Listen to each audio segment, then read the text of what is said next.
بسم اللہ الرحمن الرحیم. ناظرین، پروگرام بیلاگ کے ساتھ میں ہوں آپ کا میزبان ڈاکٹر عرفان. آج بات کریں گے اپوزیشن کی طرف سے جو احتجاجی پلان جاری کیا گیا تھا، اس میں پچھلے ہفتے پھر رد و بدل ہوئی اور اس وقت تک بظاہر ایک کنفیوژن ہے کہ اپوزیشن اپنا احتجاجی پروگرام کب اور کیسے شروع کرے گی. باضابطہ طور پہ کوئی لائعمل اس انداز میں ابھی تک نہیں دیا جا سکا جس سے ایک عام آدمی کو یہ سمجھ آ سکے کہ اپوزیشن کس انداز میں آگے بڑھ رہی ہے، کیونکہ وہ تمام سٹیپس جو اپوزیشن لے سکتی ہے جس سے گورنمنٹ کو ٹف ٹائم مل سکتا ہے، تاحال اس طرف اپوزیشن بڑھتی نظر نہیں آ رہی. استعفوں کا ایک آپشن تھا جس پہ یہ تصور کیا جا رہا تھا کہ اگر اپوزیشن استعفوں کی طرف جائے تو یقینی طور پہ حکومت کو مشکلات ہو سکتی ہیں، لیکن تاحال ایسی کوئی پریکٹیکل چیز سامنے نہیں آئی. بہرحال اپوزیشن اپنا احتجاجی پروگرام اب، کیونکہ پہلے انہوں نے کوئٹہ سے اس کا تعین کیا تھا لیکن اب پنجاب سے شروع کرنے کا ارادہ رکھتی ہے. اس حوالے سے ہم بات کریں گے. ہمارے ساتھ اپوزیشن کے اہم ترین رہنما، پاکستان پیپلز پارٹی کے سینئر رہنما قمر زمان قاہرہ موجود ہیں، جن سے ہم بات کا آغاز کرتے ہیں اور ان سے جانتے ہیں کہ اپوزیشن کیا پلان رکھتی ہے، یہ جو کنفیوژن ہے اس کی ریزن کیا ہے، کیا اپوزیشن یونائٹ ہے یا پہلے کی طرح آپس میں کوئی مس انڈرسٹینڈنگ ہے. اس حوالے سے بات کریں گے قمر زمان قاہرہ صاحب سے. آپ کے وقت کا بہت شکریہ سر. اپوزیشن کے جلسوں کی تاریخ میں جو رد و بدل ہو رہی ہے، اس پہ جو سیاسی ماہرین ہیں وہ یہ کہہ رہے ہیں کہ اپوزیشن یہ ڈیسائیڈ نہیں کر پا رہی کہ پہلا بڑا پاور شو ہم کہاں کریں. کہا یہ جا رہا ہے کہ کیونکہ کوئٹہ میں محمود خان اچکزئی پہ زیادہ ڈیپینڈ نہیں کیا جا سکتا کہ وہ ایک بڑا پاور شو کر سکتے ہیں. اسی طریقے سے سندھ میں پیپلز پارٹی آف کورس ایک بڑا جلسہ کر سکتی ہے لیکن وہ آفر کرنے میں ریلیکٹنٹ ہے. اس پہ آپ روشنی ڈالیے گا کہ معاملہ کیا ہے سر؟ دیکھیے، اتحاد بننے کے بعد جب شہباز شریف صاحب کی گرفتاری ہوئی سر تو اس کے فوراً بعد کیونکہ ہیسٹ میں میٹنگ ہوئی تو اس میٹنگ کے اندر 11 تاریخ کی ڈیٹ رکھ دی گئی کوئٹہ کی. محمود خان اچکزئی صاحب، مولانا فضل الرحمان صاحب، پاکستان پیپلز پارٹی، مسلم لیگ، ہم سب بلوچستان کے اندر نیشنل پارٹی بڑی پریزنس رکھتے ہیں. مینگل صاحب، تو یہ کوئی مسئلہ نہیں ہے وہاں ایک بڑا جلسہ کرنا، لیکن وہ یہ ڈیٹ رکھ دی گئی. اب اصل میں اس ڈیٹ کو تبدیل کرنا پڑا کیونکہ وہاں پہ جے یو آئی کا آلریڈی اپنے شیڈول تھے. پھر انہوں نے 18 تاریخ اناؤنس کر دی حیدری صاحب نے. 18 کو ہمارا مسئلہ یہ ہے کہ سانحہ کارساز کا اینول ایک تقریب ہم رکھتے ہیں جو ہماری ہر سال ہوتی ہے، بی بی شہید کی شہادت کے بعد سے لے کے یا سانحہ کارساز سے لے کے.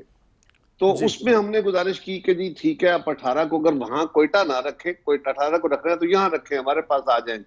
پھر طے ہوا کہ مسلم لیگ نے آلریڈی اناؤنس کیا ہوا ہے 16 کو گجرانوالہ کا جلسہ. تو گجرانوالہ میں ساری جماعتیں اکٹھے ہو کے جلسہ کریں. تو یہ جو سٹارٹ کے لیکن سر، یہ جو پہلے دن آپ کی میٹنگ ہوئی تھی تو اس میں کیا یہ ساری جماعتوں کے پاس اپنا اپنا شیڈیول نہیں تھا کہ ہم نے پرسنلی یہ چیز کی ہوئی ہے؟ میں گزارش کرتا ہوں کہ وہاں بیٹھے ہوئے سب لوگوں کو ساری ڈیٹیل، ہر چیز، پورے شیڈول آپ سامنے رکھ کے نہیں بیٹھتے. اور جب اچانک یہ ہوا تو اس سے پہلے جماعتوں نے اپنی اپنی میٹنگز تو اناؤنس کی ہوئی تھی، رکھی ہوئی تھی، جس طرح پیپلز پارٹی نے، مسلم لیگ نے، جے یو آئی نے.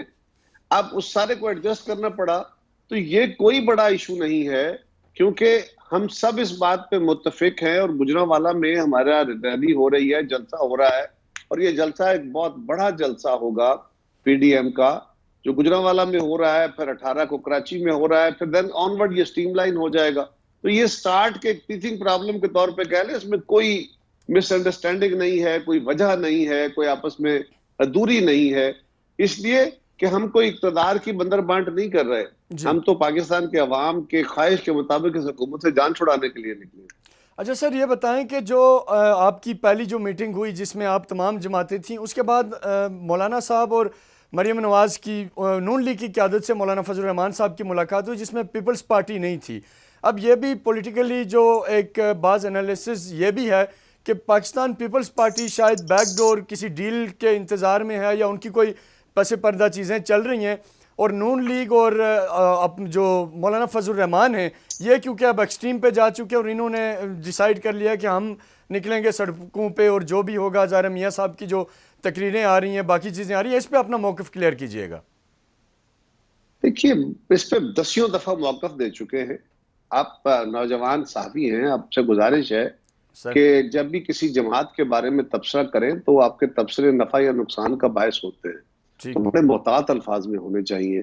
کسی جماعت کو بغیر کسی وجہ کے کنڈیم کر دینا کہ اس کی کوئی بیک ڈور ڈیل ہو رہی ہے، کچھ ہو رہا ہے، بھلے آپ شک کا اظہار ہی کریں، نہیں بھلے میں آپ سر کسی کے شک منہ بھی میں نہیں ڈال کر کے رہا، میں بات جسٹ کریں۔ جنرل ایک پرسپشن ہے جو نہیں لوگ نہیں کہہ رہے ہیں، نہیں میں نے کہا نہیں وہ آپ سے نہیں نہیں نہیں وضاحت بھائی آپ دیکھیں نا، فرما لیں اس کی وضاحت۔ وہ پرسپشن اپنی جگہ، لیکن وہ پرسپشن جب آپ کے منہ سے نکلے گا تو وہ سر پرسپشن کی اپنی طاقت بڑھ جاتی ہے، آپ بھی ٹھیک، جانتے ہیں، میں بھی جانتا ہوں۔ جی سر، سو میری گزارش یہ ہوگی کہ اس کے لیے تھوڑا سا محتاط ہونے کی ضرورت ہے۔ جی پیپلز پارٹی ان کے ساتھ ہے، وہ ہمارے ساتھ ہے، ہم سب یکجان ہیں۔ اب مولانا فضل الرحمان صاحب نے اپنی پنجاب کی قیادت کا رکھا ہوا تھا میٹنگ لاہور میں، جی وہ لاہور تشریف لائے تو وہ مریم نواز شریف صاحبہ کے پاس بھی چلے گئے، جی وہاں ان کی کوئی فارمل ادروائز میٹنگ اناؤنس نہیں تھی، اس میں نہ پیپلز پارٹی نہ باقی کوئی جماعت، کیونکہ جس کے پاس وہ لاہور آئے ہیں تو ان جی سے ملنے چلے گئے۔ اگر کوئٹہ ہوں گے تو وہ محمود خانہ جگدئی صاحب یا ڈاکٹر مالک صاحب کو مل لیں گے، کراچی ٹھیک گئے تو وہ بلاول صاحب کو ملیں گے، تو باقی جماعتیں تو نہیں ہوں گی وہاں پہ۔ ٹھیک تو اس کا مطلب اس کے یہ تبصرے کرنے کہ اس کی وجہ شاید یہ ہے کہ جی پیپلز پارٹی پیچھے ہٹ رہی ہے اور کوئی ڈیل کر رہی ہے، اور آپ ذرا اس کی جو جی حیثیت ہے اس کو دیکھیے کہ وہ لاہور آئے ہیں۔ اب کیا ہر میٹنگ کے اندر ساری جماعتیں بیٹھیں گی تو میڈیا مطمئن ہوگا اور تب ہم اپنی سیریسنس آپ پہ یقین دلا سکیں گے؟ ایسا نہیں ہے، جی اور اس پہ تبصرہ کرتے ہوئے آپ کو ضرور انالیسس کرتے ہوئے کریں، لیکن کرتے ہوئے ذرا تھوڑا سا دیکھنا چاہیے کہ کہیں ایسا نہ ہو کہ آپ کی نیت تو نہ ہو لیکن میرا نقصان ہو جائے۔ جی نہیں، ہمارے تو سر بالکل ایک نیوٹرل ایک سوال تھا کہ آپ اس کا جواب نہیں دیں۔ نہیں میں یہی کہہ رہا ہوں کہ آپ کی نیت نہ ہو لیکن میرا نقصان ہو جائے، اس بات کا خیال رکھنے کی ضرورت ہے۔ جی درست فرما رہے ہیں سر۔ اب اگلا کوشچن یہ ہے کہ دیکھیں پبلک جو جنرل پبلک ہے نا سر، اپوزیشن اور گورنمنٹ کا یہ ایک چل رہا ہے، ظاہر ہے جس دن سے یہ گورنمنٹ آئی آلموسٹ ہر دن یہ چل رہا ہوتا ہے کہ جی اپوزیشن کے ساتھ نہیں بن رہی، ایشوز ہیں، گورنمنٹ ڈیلیور نہیں کر پا رہی، ناکام ہو گئی، یا ہم سڑکوں پہ نکلیں گے پھر نکلتے ہیں، کبھی نہیں نکلتے، رک جاتے ہیں۔ اب عوام بیسیکلی یہ ایکسپیکٹ کر رہی ہے کہ کوئی ایسا واضح، کوئی کرسٹل کلیئر اس طرح کا کوئی میسج آئے لوگوں کے لیے کہ اپوزیشن فائنلی کرنے کیا جا رہی ہے۔ پھر یہ جو تاریخوں کے رد و بدل نے بھی ایک بڑی مس پرسیپشن پھیلائی لوگوں میں کہ جی یہ کرنا نہیں چاہتے، یہ بس ویسے ہی ہو رہا ہے۔ تو بیسیکلی یہ میرا اس لیے کویشچن تھا۔ اور اب سر جو ریزائن کی بات تھی، مسلم لیگ نون کے ظاہر لیڈرشپ میں بڑی اس پہ گزارش اس پہ کر رہا اگریسو ہوں۔ ہے کہ جی ہم استعفے دے دیں گے، بٹ دے بھی نہیں رہے۔ سیم پیپلز پارٹی کا بھی ہے، اب ہونے کیا جا رہا ہے سر، اس پہ تھوڑی سی روشنی ڈالیے گا ہمارے دیکھنے والوں کے لیے۔ دیکھیے اگر آپ ہمارا اعلامیہ پڑھیں سر تو اس اعلامیے میں بڑا واضح طور پہ لکھا ہوا ہے کہ ہم اسمبلیوں کے اندر، اسمبلیوں کے باہر، سڑکوں پہ احتجاج بھی کریں گے، اس حکومت کے خلاف عدم اعتماد کی تحریک بھی پیش کریں گے، اور جب اپروپریٹ سمجھیں گے ہم استعفوں کا آپشن بھی استعمال کریں گے۔ اس حکومت کو بہرحال چلتا کرنا ہے۔ اور یہ بھی آپ سے گزارش ہے کہ جو پہلی 4 APCs ہوئیں، آپ ان کے اعلامیے پڑھیے، دیکھیے کہ ہم نے کیا اس حکومت کو گھر بھیجنے کا وعدہ کیا تھا یا ہم نے حکومت کو اپنا قبلہ درست کرنے کے لیے پریشرائز کیا تھا، ان پر دباؤ ڈالا تھا۔ جی ہم نے گورنمنٹ کی سمت درست کرنے کے لیے کوشش کی تھی، آفر کی تھی کہ ہم آپ کے ساتھ چلنے کو تیار ہیں، جس کے جواب میں ہمیشہ کی طرح وہ ہمیں گالیاں دیتے رہے اور ہم سنتے رہے۔ جی یہ پہلی دفعہ ہے کہ جب لوگ پاکستان کے بھی ان سے تنگ آ گئے، لوگوں کو بھی ان کی اصل شکل سامنے ہو گئی اور پتہ چلا کہ یہ سب جھوٹ کے ڈھول تھے جو پھٹ گئے، جنہوں نے ایکسپوز ہونا تھا وہ ہو جی گئے۔ سر، اب عدم میڈیا بھی یہ اعتماد کہہ رہا کا ہے، آپ اور نے آپ کے ذکر سوال فرمایا کا سر، کب تک ایکسپیکٹڈ ہے کہ اپوزیشن کوئی نو کانفیڈنس موو لائے اور کس کے خلاف لائیں گے؟ پرائم منسٹر کے خلاف شروع ہوگی، کہاں سے شروع ہو سکتی ہے سر؟ کیونکہ پہلے بھی ایک تجربہ دیکھا گیا کہ وہ میں جو عرض کرتا ہوں، جی دیکھیے میں پہلے بات کر رہا تھا، وہ پھر سیکوینس ختم ہو جاتا ہے نا، سوال آپ کا آ گیا تھا، جی میں اس کا فرمائیے۔ بھی جواب میں دے رہا تھا ساتھ آپ۔ جی تو عرض یہ ہے کہ ہم اس کے اندر ہم اپنی کوشش کر رہے ہیں، انشاءاللہ تعالی آپ دیکھیں گے کوئی ہمارے اندر دوئی نہیں ہے، لوگوں کے سامنے یہ ایکسپوز ہو گئے ہیں جو بات، اور ہم متصادم جماعتیں ہیں، مخالف ہی نہیں، ایک دوسرے کے خلاف متصادم رہے ہیں، اس میں بھی کوئی شک نہیں ہے، لیکن پھر ہم اکٹھے بھی ہوئے اور پھر ہمیں تاریخ نے سبق بھی سکھائے اور ہم نے سبق سیکھے بھی ہیں۔ غلطیاں ہوتی ہیں انسانوں سے، جماعتوں سے بھی، تو لیکن ہم اکٹھے چل رہے ہیں، عوام کی خواہشوں کے مطابق چل رہے ہیں۔ اب رہی بات کہ جی استعفے کب دیں، دیکھیں نا آپ صحافت کرتے ہیں، جی آپ کو پتا ہے کہ کون سے خبر، کون سا سوال، کون سا ٹکر کس وقت کیسے چلاتا ہے، جی کون سے الفاظ اس کے لیے مناسب ہوں گے کہ ہم اپنا پراپر میسج کنوے کر سکیں، ٹھیک اور اگر کسی سے کوئی بات نکلوانی ہے تو کیا لفظ ادا کریں گے تاکہ اس سے وہ لفظ نکل سکے۔ اسی طرح سیاست میں ہمارا یہ کام ہے سیاسی جماعتوں کا کہ ہم نے کون سا کام کب کرنا ہے. اب ہم میڈیا کی ڈیمانڈ کے اوپر تو یہ کام نہیں کریں گے. ہم اپنا ایک مومنٹم بلڈ کریں گے اور سیاسی تحریک کا مومنٹم گریجولی بلڈ ہوتا ہے. وہ بلڈ کریں گے, اسمبلیوں کے اندر بھی کریں گے, باہر بھی کریں گے. اسپیکر صاحب کے خلاف بھی عدم اعتماد کی تحریک آ سکتی ہے, پرائم منسٹر کے خلاف بھی آ سکتی ہے, ڈپٹی اسپیکر کے خلاف بھی آ سکتی ہے, چیئرمین سینٹ کے خلاف بھی آ سکتی ہے. یہ بہت سارے چیئرمین سینٹ کا جو الیکشن تھا سر, اس میں آپ سب اکٹھے تھے. محترم بلاور صاحب نے کہہ دیا تھا کہ جی ہم آج تقریباً جیت چکے ہیں, بٹ پھر بھی وہ انفارچونیٹلی آپ کامیاب نہیں ہوئے. تو یہ کیا گارنٹی ہے کہ نو کانفیڈنس موو اپوزیشن جماعتیں مل کے لائیں گی اور پھر وہ پہلے والا معاملہ نہیں ہو جائے گا؟ بیسیکلی یہ ایک کوسچن ہے سر, جو یہ نہ میری خواہش ہے نہ عوام کی, بٹ لوگ جسٹ اس کو سننا چاہتے ہیں کہ اس دفعہ ڈیفرنٹ کیسے ہوگا. کیا شورٹی ہے کہ تمام جماعتیں واقعی وہ کر جائیں گی جس کا دعویٰ کیا جا رہا ہے؟ سوال یہ ہے کہ مجھ سے شورٹی کون مانگ رہا ہے اور کیوں مانگ رہا ہے؟ سر دیکھیں, اگر آپ فرما رہے ہیں کہ عوام تنگ ہے تو آف کورس عوام کو کچھ تو چاہیے سر. لوگ کیوں نکلیں آپ کے ساتھ؟ مجھے جواب تو دینے دیں بھائی. جی فرمائیے سر. اب آپ اپنا سوال ایک دفعہ جی بھر کے کر لیں تاکہ پھر مجھے ان انٹرپٹڈ بولنے دیں. سر بس میرا یہی سوال ہے کہ اس دفعہ کیا ڈیفرنٹ ہے کہ اپوزیشن واقعی وہ کر جائے گی جو کہا جا رہا ہے؟ سوال آپ نے کچھ چوتھی دفعہ ریپیٹ کیا ہے, میں سمجھ گیا آپ کا سوال, میں لفظ مجھے سمجھ آ گئے, میں بول رہا ہوں. فرمائیے سر. عرض یہ ہے کہ میں نے پہلے آپ سے گزارش کی کہ ہم نے 4 جو اے پی سیز کی اس میں ہم نے گورنمنٹ کو گھر بھیجنے کی بات نہیں کی. ٹھیک. آپ پہلے ان کے اعلامیے تو کھول کے دیکھیے, آپ کے سامنے آپ کے لائبریری میں پڑھا ہے, کھولیے دیکھیے.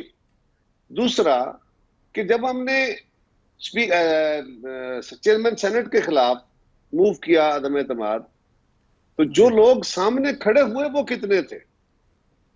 وہ پورے تھے. جب ووٹ خفیہ ہوا تو ووٹ کم ہو گئے. تو یہ جو خفیہ ہاتھ کام کرتا ہے اسی کے خلاف تو ہم بات کر رہے ہیں. ٹھیک. یہی تو ہمارا مقدمہ ہے کہ وہ جو خفیہ ہاتھ خفیہ طریقے سے خفیہ ووٹ بیلٹ کو جا کے ڈسٹرب کر دیتا ہے. اور سر یہی سوال ہے کہ کیا اس بار ایسا تو نہیں ہوگا؟ یہی ایگزیکٹلی میں جاننا چاہتا جو آپ نے فرمایا. دیکھیے اگر ہوگا, دیکھیں مجھے تو کوئی گارنٹی نہیں ہے کہ نہیں ہوگا, لیکن سوال یہ ہے کہ اگر کرنے والوں نے جن پہ الزام ہے اگر انہوں نے یہی کام کرنا ہے تو یہ تو ملک کی تباہی اور بربادی کی داستان ہے بھائی. اور ہم چاہتے ہیں, لیکن سر ہمارا ایک معزز سینیٹر, ہمارا ایک معزز ممبر اسمبلی اتنا کمزور کیوں ہے کہ وہ ایسی کسی بھی بلیک میلنگ میں یا کسی بھی پریشر میں آ جاتا ہے؟ کوسچن یہ ہے سر. میرے بھائی یہ پاکستان, ابھی آپ کی عمر تھوڑی ہے, پاکستان کے اندر بڑے طویل عرصے سے یہاں اس ملک کے اندر مارشل لا لگتے رہے ہیں, اس ملک کے اندر بڑے بڑے عجیب کام ہوتے رہے ہیں, اور ان کے نتیجے میں پاکستان کے اندر مختلف قسم کی سیاسی کلاسز پیدا کی گئی ہیں. سر یہاں لوگوں کی وفاداریاں تبدیل کرنے کے بڑے آسان طریقے لوگوں کے پاس موجود ہیں. بہت سارے لوگ کسی خدمت کے جذبے کے تحت, لوگوں کی خدمت کے جذبے کے تحت نہیں آئے ہوتے, وہ پار انجوائے کرنے آئے ہوتے ہیں. سر عمران خان کے ساتھ جو لوگ پچھلے الیکشن سے پہلے بھاگ کے گئے, آپ کا خیال ہے وہ پاکستان میں انقلاب لانے کے لیے گئے؟ ان کو یہ تاثر دیا گیا تھا کہ عمران خان بہت سارے لوگ تو آپ کے لوگ ہیں سر اس میں. جی اب میری باری ہے میرے بھائی بولنے کی, now I have to interrupt you. Sir فرمائیں سر. تو لوگ اس لیے ان کے پاس گئے کہ وہ حکومت میں آنا چاہتے تھے, وہ پار انجوائے کرنا تھے. تو جو پار ہنگریز ہوتے ہیں ان کی اپنی کمزوریاں بھی ہوتی ہیں, وہ کچھ خاص لوگوں کے اشارے پہ چلنے والے بھی ہوتے ہیں. یہ تاریخ ہے, اس کو بدلنا چاہیے. یہی ہماری کوشش ہے کہ نہ صرف ادارے اپنے رخ بدلیں, سیاسی جماعتیں, لوگوں کا بھی ایک دباؤ ہو, اور ایسے لوٹے جو وقت کے ساتھ ساتھ اپنی چھلانگے لگائے چلے جاتے ہیں, کبھی پیٹریاٹ بنتے ہیں, کبھی کچھ ہو جاتا ہے یا بنا دیے جاتے ہیں, ایسے لوگوں کو اور ایسے اداروں کو عوامی دباؤ کے ذریعے ہم چاہتے ہیں کہ یہ اس سے پیچھے ہٹیں, اور جس پہ پالیٹکس ہونی چاہیے پرنسپل کی وہ پالیٹکس ہو. ہماری کوشش یہ ہے. اب اس کے اندر کیا ہوتا ہے, ہم یقیناً کامیابی کے لیے نکلے ہیں اور ہم کامیاب ہوں گے, اور ہماری کامیابی کی دلیل یہ ہے کہ جس دن سے ہم نے یہ کیا اس دن سے لے کے آج تک ہر وقت حکومت کے ترجمان جو ہیں وہ اپوزیشن کو برا بھلا کہہ رہے ہیں, اور کئی کہہ رہے ہیں کہ ہمیں کوئی خدشہ نہیں, ہمیں کوئی خطرہ نہیں ہے. نہیں ہے بھائی, تو کیا اتنے پینک کیوں ہوئے بیٹھے ہو؟ کیا 8 وزیر بیٹھ کے پریس کانفرنس کر رہے ہو, صبح دوپہر شام دوپہر, ہر وقت آپ پچھلے پہر ہر وقت پریس کانفرنس چل رہی ہے؟ کیوں اتنے پینک ہوئے؟ کیوں غداری کے مقدمے بننے شروع ہو گئے ہیں؟ کیوں سٹنگ وزیر اعظم آزاد کشمیر کو غداری کے مقدمے میں چارج کر دیا؟ یہی وجہ ہے نا. کیوں لوگوں کو مسلم لیگ کے جب میٹنگ ہوئی اس کے بندے کو اٹھانے کی کوشش کی گئی؟ کیا گورنمنٹ پینک نہیں ہے؟ سو یہی ایک پریشر ہے، اور عوامی پریشر سیاست کے اندر، جمہوریت کے اندر بڑا حتمی رول رکھتا ہے۔ سر بالکل درست فرما رہے ہیں، ظاہر ہے پبلک ہی ہے جس کے لیے یہ ساری چیزیں ہو رہی ہیں، بٹ سر آخری سوال میرا آپ سے کہ کیا اپوزیشن کیا سمجھتی ہے کہ یہ جو آپ کی ابھی جو پروٹیسٹ ہوگا، جو احتجاجی مظاہرے ہوں گے، یہ الٹیمیٹلی کب تک وہ مومنٹم بلڈ کر پائیں گے جس سے جو اپوزیشن کا ایجنڈا وہ پورا ہو؟ کیونکہ گورنمنٹ کے تقریباً 2.5 سال تو پورے ہو چکے ہیں، اور یہ کتنا ٹائم لے سکتا ہے مزید؟ ہمارا خیال ہے کہ یہ جنوری تک ہم اس پوزیشن میں ہوں گے، لیکن ہو سکتا ہے تھوڑا لیٹ ہو سکتا ہے اس سے قبل مومنٹم پکڑ جائے، لیکن شروعات اس کی 16 کو ہو رہی ہے، اور اس کے بعد پھر 18 ہے، پھر آن ورڈ ہے، پھر باقی جماعتیں انڈیویجول بھی جلسے کریں گی۔ ہو سکتا ہے کل میں کسی جگہ جلسہ کرنے جاؤں پنجاب میں، تو آپ مجھ سے سوال کر دیں کہ جی آپ نے الگ جلسہ کیوں کر لیا، ساری پی ڈی ایف کیوں نہیں ہے؟ تو یہ مومنٹم کا ایک حصہ ہوگا، اس موومنٹ کا ایک حصہ ہوگا۔ جماعتیں انڈیویجولی بھی لوگوں کے پاس جائیں گی، کلیکٹیولی بھی جائیں گی، اور اس حکومت کے خلاف لوگوں کو موبلائز کر کے انشاءاللہ اگلے سال کے آغاز میں جس طرح ہم نے اعلان کیا ہوا ہے، اس حکومت کو گھر بھیجیں گے۔ بہت شکریہ قمر زمان قاہرہ صاحب، آپ کے قیمتی وقت کا۔ آپ نے کیٹیگری کے لیے اس چیز کا اظہار کیا کہ اپوزیشن اس بار متحد ہے اور پہلے سے بہتر نتائج کے لیے ہے، اور انہوں نے بڑا واضح کیا کہ ہم نے پہلے جتنی آل پارٹیز کانفرنس کی اس میں کبھی بھی ہم نے گورنمنٹ کو گھر بھیجنے کی بات نہیں کی، بلکہ گورنمنٹ میں ریفارمز کی بات کی۔ لیکن یہ پہلی دفعہ ہے کہ اپوزیشن حکومت کو گھر بھیجنے کا مطالبہ لے کے اکٹھی ہوئی ہے، اور یقینی طور پہ اپوزیشن پرعزم ہے کہ وہ رزلٹ اچیو کر پائے گی جس کے لیے یہ الائنس بنایا گیا ہے۔ ناظرین، پروگرام میں چھوٹا سا بریک لیتے ہیں، بریک کے بعد جب واپس آئیں گے تو ہمارے ساتھ موجود ہوں گے حکومتی نمائندے، اور ہم ان سے بھی بات کریں گے اور ان کا موقف آپ تک پہنچائیں گے کہ گورنمنٹ اپوزیشن کے اس احتجاجی پلان کو کیسے دیکھتی ہے۔ ہمارے ساتھ رہیے گا۔